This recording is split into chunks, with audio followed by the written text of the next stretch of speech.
Waldo here. We're in Berlin now, you know, after a long and beautiful trip inside this bus, driven by our host, George. So we're in Berlin now, and the PitchDrive tour continues. I'm going to check in the hotel. Yeah, our luggage, we'll have our luggage later, right? Yeah, good. Happy to be in Berlin. It's awesome. The weather's great. I think it's going to be an interesting part of the tour. I'm assuming that you're all familiar with the history of Berlin. 25 years after the wall came down, of course there is, like, I get this a lot, people come to Berlin, they're like, where's the wall? And then you're always like, it's gone, and we're really happy about it.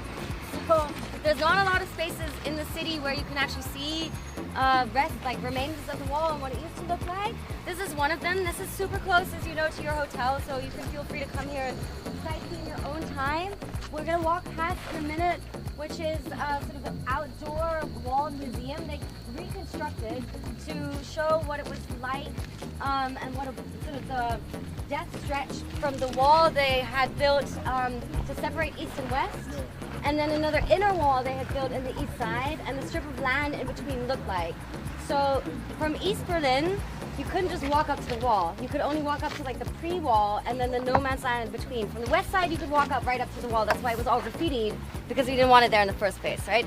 So that is what this shows you. And along the street, what they did is they set up these metal rods to symbolically show you where the wall used to run. It's going to be an interesting walk because on some of the buildings they've printed like really old big black and white photographs to show you the like very symbolic pictures of the time when they built the wall.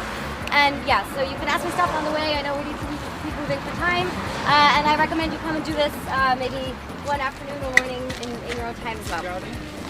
Are we east or west right now? So we're in the middle right now. Okay. That is the west, and that is the east.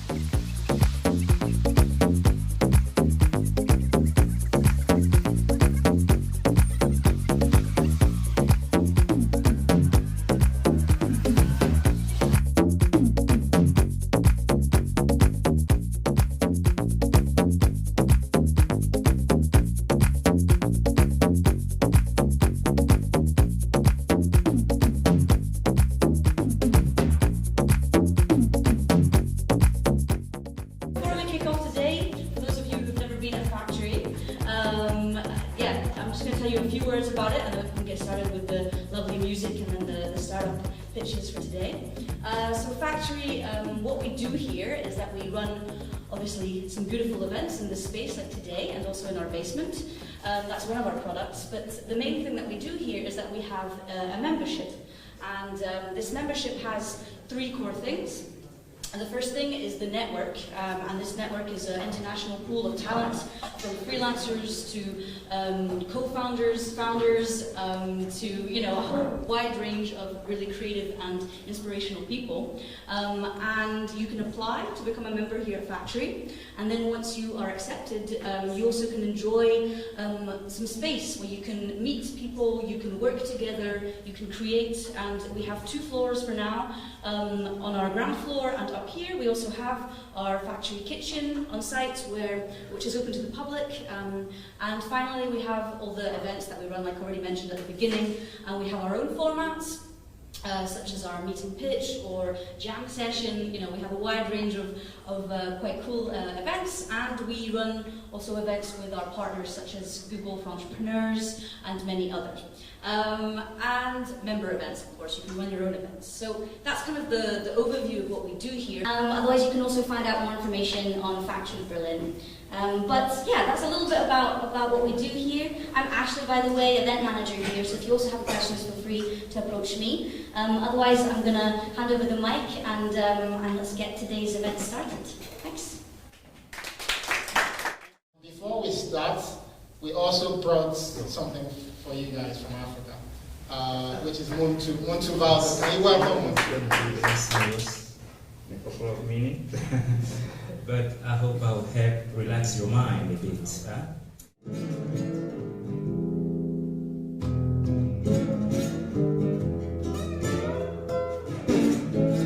You are me. You are me.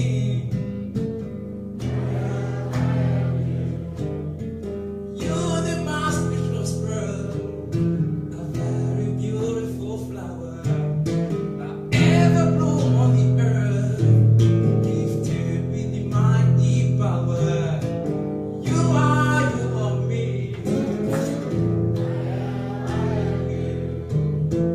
You are me. For me, I think I'd like to wrap it up. My principle for this journey is that every opportunity to talk about these startups with people is an opportunity to build a bridge between Africa and Europe. And I understand that there's always been that bridge, but it's been used for so many other things. But we can also begin to build that bridge for tech. I believe that what you've seen here today gives you guys some form of understanding of the kind of tech we're building in the future. The startups here today may not be the ones that will benefit from it, from your own little corner and network, but you now have an understanding of what's gradually happening in Africa. And who knows, maybe in 2-3 years' time, maybe the next entrepreneurs to come after them won't be strange to you guys, because now you have some, a glimpse of what people are building. So we thank you very much for coming. I think before we leave, we have a gift for our factory, which I would like Philippe to come to the front to collect on behalf of everyone.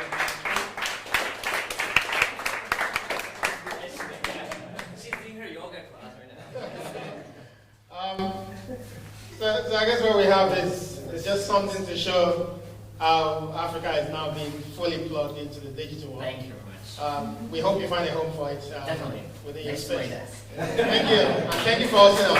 Thank you everyone for coming. Thank you. Hi, my name is Trevor from Hungary. We just got into Berlin this morning. We had a bit of a tour of the city. We got to see the old wall. And then we came to the factory where we did our pitches, and it was really cool. So we're looking forward to the rest of Berlin, and we want to raise that money. We really are looking forward to it. Help me out! You're going out! So yeah. So we're going to grab dinner soon, and we're super excited to be in Berlin. And yes, super. I was taking this thing seriously. I was trying to take this thing seriously. Why is it serious? No, why is it serious video, Joey? It's a serious video. Super excited to do this. Super excited.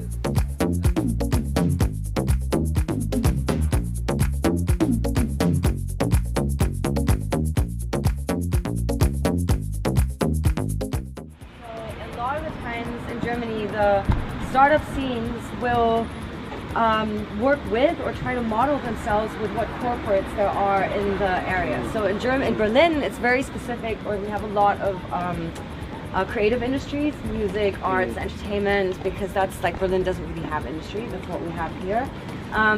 But for instance, in like West Germany, where most of them were based, in like Rhineland, there's a lot of heavy industry, like steel. In South Germany, there's a lot of automotive industry, and very often you will see sort of startup hubs creating themselves around these existing industries.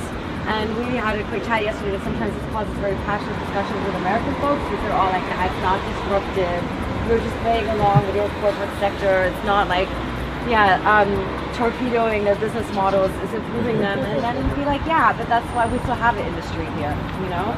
So I think there's a lot of different kind of mindset. In Germany, basically, our whole economy is based on small and medium companies, traditional family businesses that guy was mentioning that now are really struggling to like reach onto the digital age, but they're the backbone of our economy. They're what creates jobs. They're what kept Germany going through the European financial crisis, all of that. So I think personally there's a lot of charm in trying to see how to link together the pieces and create like both that go hand in hand, like a dynamic startup industry, but also a really sustainable SME sector that can really complement each other rather than trying to destroy each other's business models, basically.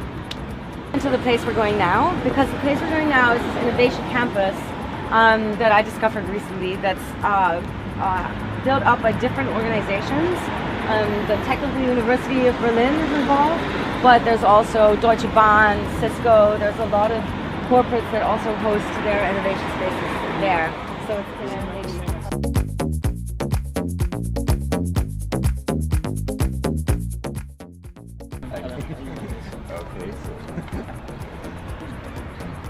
Morning. I'm Ralph, so we have to do it the German way. Good morning. So good morning, I'm Ralph. So. Do you want to, sorry, just wait, do you want to leave that at the reception desk or do you want to? Well, it's the media thing. Sorry, okay. It's the media thing. Yeah, we have to be a bit careful. There is some traffic going on, and there are lots of electric cars, so you don't hear them. So really have to watch out because we're in the middle of the road at the moment. So, and welcome to the EUREF Campus. EUREF means European Energy Forum, so it's mostly about energy saving, energy management, and green solutions. It's a private project. It's really one owner who bought it 10 years ago. And just kind of asking companies working in this field and give it to settle down over here. And like you see, it's kind of extended, so they're kind of constructing a new office building over here.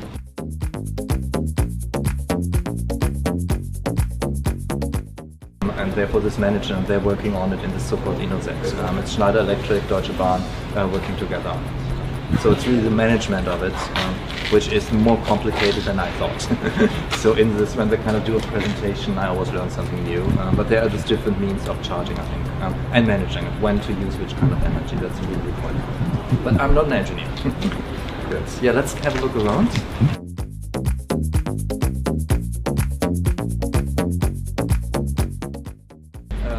What's on the market over here? Yeah. We have one around the corner from my house. I think they're doing like a tour through Berlin with like little showstoppers like this. Where's your house? Moor Beach. Also ganz unten am Rüst vom Moorbogen beim Edeka stand das Ding alles rum. Okay. It had been at the train station of Südkreuz, so it's moving. Maybe along the Ringbahn, because that's on the Ringbahn. Maybe they did a Ringbahn tour of some kind. Okay, so that's it. Did you hear what I said about that? Did you hear it? Not entirely. What do you mean not entirely? Okay, so that's meant to replace 200 trees. So imagine if you put that in a city, what that would do for the environment. So if that's by any means true, then that's big time innovation. You know, so when we're talking tree, when we're talking carbon emission and things like that, and trying to plant more trees to save our world, and someone is already inventing this. I find it really interesting.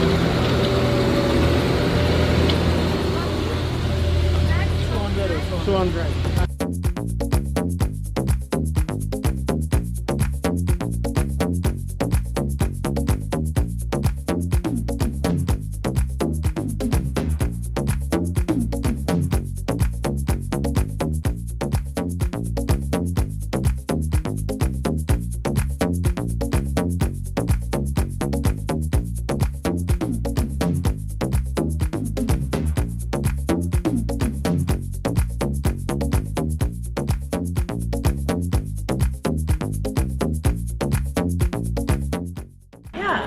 So we just finished pitching to some awesome people at Rocket Internet. It was really interesting and exciting to be talking to them. I mean, they're known for their investments in internet companies all over the developing world, so it was really cool. And we hope we get some follow-up from them.